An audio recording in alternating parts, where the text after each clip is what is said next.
Right, Pennyville Farkles, part 2. Common sense solutions to stupid ass designs. Welcome back to Delboy's Garage. Right, today we're going to deal with something that is glaringly stupid on the part of Triumph, in my personal and humble opinion, and that is the ignition lock. Come on, have a look, Ben. This is where Triumph on the Bonneville decide, in their infinite wisdom, to put the ignition lock. And the problem with that is if you put your key in, and you have the steering lock key, because they're not clever enough to make the steering lock the same lock as that, because that would be common sense and that would never do. Instead, they make the steering lock a completely different key. So therefore you have to have it attached, and it's going to do this.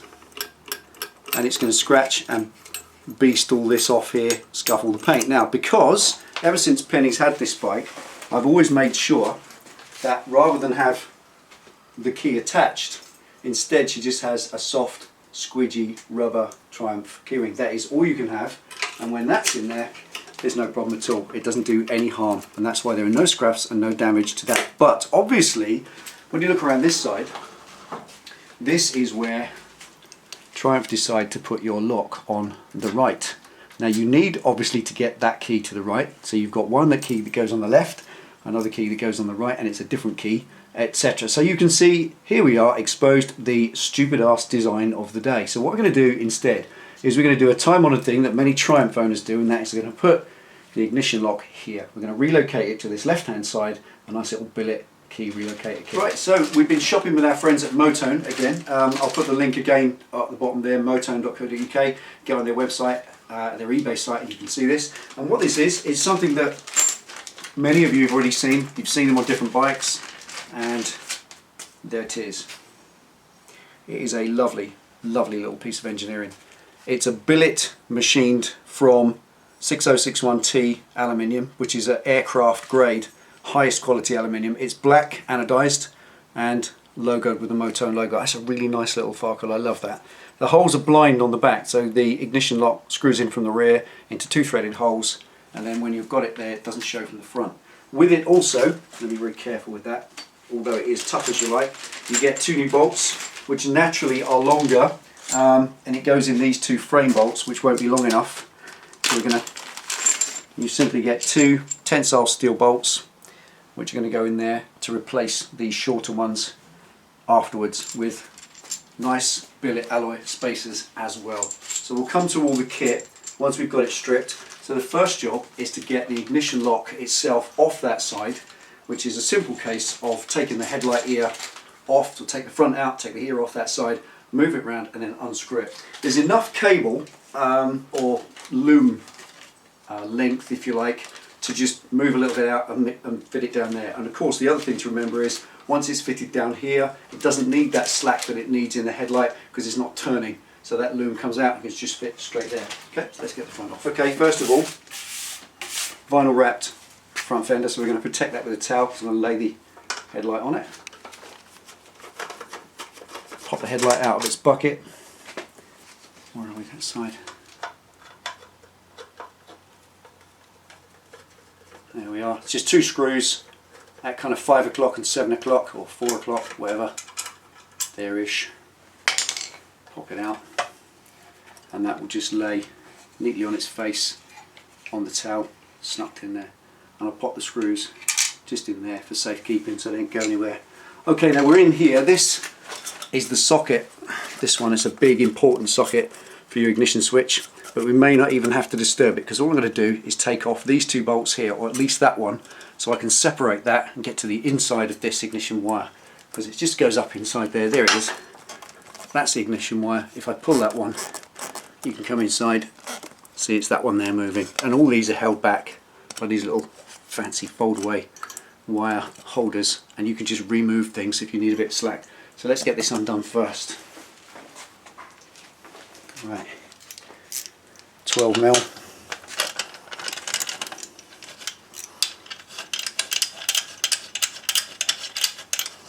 Right, there you get a 12 mil bolt in there with a washer, and then a spacer that falls out in your hand, and that spacer lives just inside there, and then you can move that out of the way.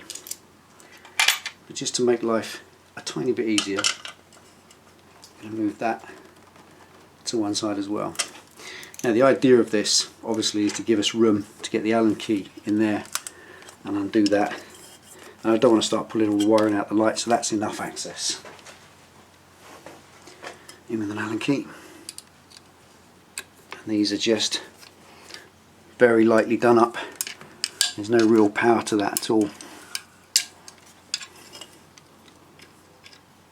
And these bolts you'll reuse in the new one. Actually, I'll tell you what I'm going to do. I'll take that off.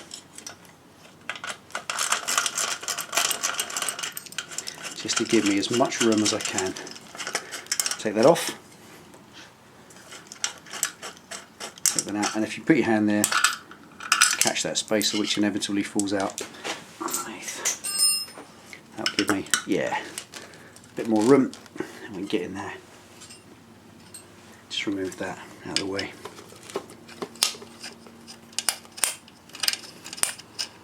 Careful not to scratch your headlight. Keep that box nice and safe. And there we are, one ignition switch release. Now, obviously what they've done here, they put a pressed piece of steel on the inside with the captive nut welded inside there. That's going to sit very neatly out the way, and if you look on the outside there now, it's just a nice round hole. You could put a rubber grommet in that would just pop in, fit neatly. I'll find something for that later on, but for now, I need to actually move this. Okay, so you end up with the ignition lead there, and obviously there's not quite enough to get down to this left hand side, so if you look up in here, like I said, you pull this keep back out of the way and you've got all this extra wire, and it's this end, this top end. There's no need to unplug this and there's no need to have this shown. All you do is reach up there and feed it out the back, feed that cable, as much of it as you can, out right back there. So in here, the plug itself is almost exposed. You can always force a bit back in, right? So see there, the female half of that plug. Let's just twist it around on its own. There you go. Put that little round, and that's twisted round because all that pushes back out the way when we reinstall it. But for now, that's given us all that slack there, which is what we need. And now I can flip the whole thing through this side down to there, where it needs to be. So that's there for now, and then I'm just going to pop this back, stick these bolts back in and secure this back in place, because we've done with that for now. Right. Spacer back in. Thankfully these are captive nuts on the inside of the headlight. Now this kind of design, really, I can think, you ask yourself the question, why did Triumph do something so daft? Well, really this is what you get with any custom bike, any custom style bike. It's a kickback to the past. You look back at your old 60s Triumphs, they usually had the ignition key there in the side, so it's just literally an ode to what used to be. I just took the headlight off before I drop it. Right, so that's fine there. I'll move that and adjust it at the end. Now, I'll feedle all that wire in a minute, but now we've got all the slack, we can move to this side and actually fit the bracket. Okay, so now we've got as much slack as possible, all fed out through there, so that the body of the plug is right up against the hole in the back of the light to give you all that slack, and then when it's bolted in place you can just tuck it out of the way. But for now, the next thing, take a bracket, pop it over the top, and just do a little test fit just there, which is where it's going to go. That's roughly where it's going to go, and you've got loads of slack in the wire, and the steering at the moment, as you can see, is on left lock, which is the farthest it's going to be, so that would just be a case of whatever we don't need, feed it back in. So okay, now time to fit the bracket first of all to the ignition switch itself. It just pops on that way, just offer it up, so that's the way it goes. And these are blind holes. Now what I found is that when you're using the original factory bolts, which I'm doing here, they are a bit long. Now all I've done, these are an M5 Allen bolt, and all I've done is cut about 5mm off the end. Now if you don't have the ability to cut them off and just tidy the threads up with a die, then you can go and purchase an M5x10 piece of cake in any bolt shop. They don't come with the kit, and we are going to feed that back to Motone. One of the things that Motone are doing is this is a new development for them. It's something that they've just got into. It's a fresh idea. Let's line that up. That's it. And we will feed it back to them so that if need be, the kits could possibly contain a couple of bolts, a couple of shorter bolts, but I've just been able to cut these down accordingly. If you can do the same, then that's fine. Just loosen them off, get them lined up. There we are, and they just nip in. Honestly, there's some alloy thread. It is 6061 alloy, but it is only M5, so kind of combine your common sense there and just do them up so they feel right. You'll get to know that. Just a finger on there, don't come right down here with too much leverage, just up there, give that a little nip, and that one, and that's it. But if you don't cut them down, what you'll find is that they stick proud and the bracket rattles about, so just chop those bolts down a little bit or go and buy a couple more. Right, now that's ready to go. We'll take the 2 frame bolts out, and they're an 8mm Allen, so I'm just going to pop that in. Just going to remove these with the old torque wrench, just because it's got more leverage. And it's the 2 frame loop bolts, and you can take these out happy in the confidence that the engine won't fall out, so don't worry. While everything else is bolted in place, they're just extra. Now these again, as you can see, they're too short for the task of bolting this on, way too short, so company have supplied these longer ones with spacers. Now quite simply, all I'm going to do with these, as you saw, there's no Loctite on there, so I'm going to put no Loctite on there. Don't need to. If it's not fitted at the factory, why should you do it? And all you do is pop that through and put the spacer on the back. That spacer on the back gives you space for the ignition switch to stay off the frame. Pop the other one through, put those in there and just line them through. Now just get them biting first of all. The threads biting in place. Right, let's wind them in.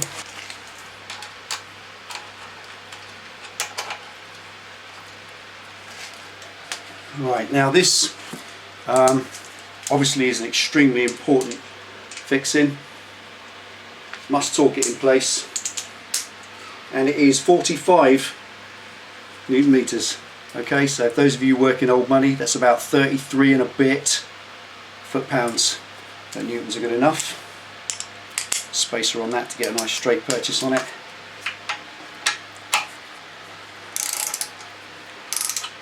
You just take the slack out of them first. Remember, these are frame bolts, so don't mess about, do this properly. And as you put them in, I've just taken the slack out of them. Check that slack again. Full left lock, that's as far as it goes. Everything's in place. That wire's nice. Actually, the wire sits nicely. It's a quite good design, that. It sits neatly up against the frame without really touching it. I like that. And there we are, 45 Newton meters. One click on each. Now when you do 2 bolts up, when you get double bolts on a pinch bolt, on a yoke, you'll find that often when you do the bottom one up, it kind of puts slack on the top one. So you get a little bit more on the top one. So one check on each one. There we are. Okay, now I'd normally put a little bit of marker paint on those now, just to make sure they don't move. And I'm not going to put marker paint on this lovely bracket. I'm just going to put a little dot on the top of each one so that I know they're at 12 o'clock on the bolt. I can keep an eye on those for a few days. When I'm sure that they're set, I just crack it off with the thumb. Right, using some of Penny's dark red. Dragon's blood colour, that is. Is that what it is? That's what it's called. I didn't know it was your mum's nail varnish. You'll get me in so much trouble. Right, just dab it on the top there. 12 o'clock on the bolt head on each one. It's a little bit. Not putting any on my nice bracket. And I'm using the dark stuff so that it doesn't really stick out too much. There we are, that's all you need. Now, final check. Does it work? There we go, we have ignition. And it's on the correct side of the bike. And I'm right-handed, which helps. So it's going to work. Okay, I'm going to put the headlight back together and then we can button it up. Okay.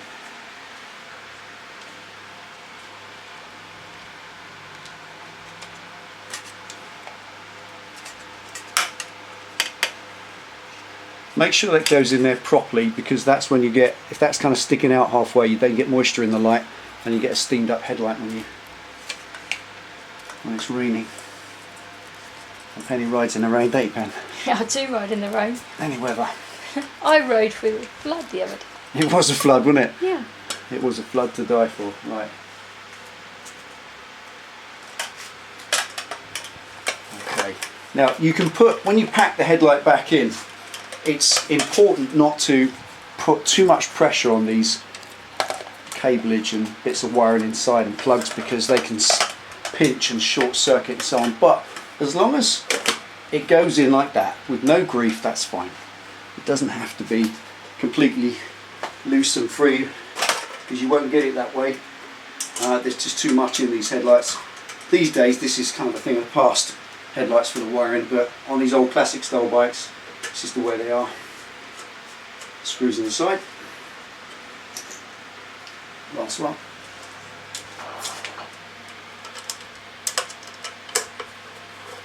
And there we are. Now what I'll do before we ride it, I've got a marker on the garage door, which will help me to, if I need to tilt the headlight and I've got that angle wrong, but I think it's at the same angle it was at before. It's not a problem. And when you do tilt the headlight, you just do it by nipping those off and then just slide it down. There she is. What do you reckon, Pen? Looks like it should have been there. Does, doesn't it? It does. Almost looks like that's its correct position. Yeah, it looks more accessible. Looks cool. Getting close on that. What I love about this, little logo on there. How sweet that is. Nicely made piece of kit. And that's this week's £24.99 motorhome.co.uk. Look at their website, it's got those two links, one to the eBay shop and one to the rest of their site. So again, if you're going to buy one, drop in, tell them we said hi, and thanks for watching. Ride safe. See you next time.